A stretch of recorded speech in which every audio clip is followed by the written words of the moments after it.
Parce que ne pas effectuer une veille en matière d'actualité des baux commerciaux, c'est aller dans le mur, dans la gestion quotidienne des baux. Cela change en permanence. Ce sont des sables mouvants en jurisprudence.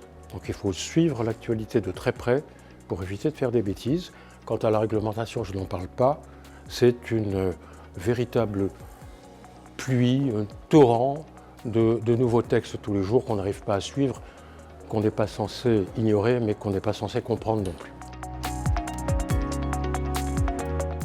Cet intérêt, il est double. Il est pour nous d'ajuster nos connaissances par rapport au marché, de ressentir le marché. Nous sommes des juristes, nous ne sommes pas des acteurs de l'immobilier de terrain. Donc, on fait remonter beaucoup d'informations pratiques. Et le deuxième intérêt, c'est entre eux, c'est un brassage entre les bailleurs et les utilisateurs.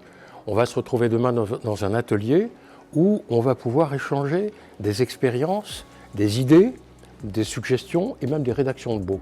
Donc, double intérêt.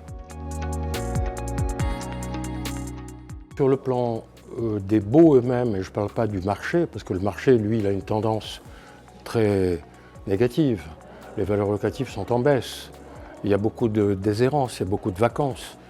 Les tendances des baux, c'est d'intégrer les effets de la crise sanitaire et de les adapter à un marché qui est baissier. Donc forcément, les baux sont un petit peu plus, aujourd'hui, souples pour tenir compte des difficultés des locataires.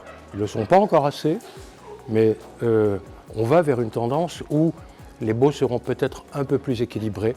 Puis la loi donne un petit coup de main, d'ailleurs, pour cela. Le plus important, je l'ai évoqué ce matin, ce sont les décisions de la Cour de cassation du mois de juin 2024 qui ont limité les obligations de restitution du preneur lorsqu'il quitte les locaux en pas trop bon état.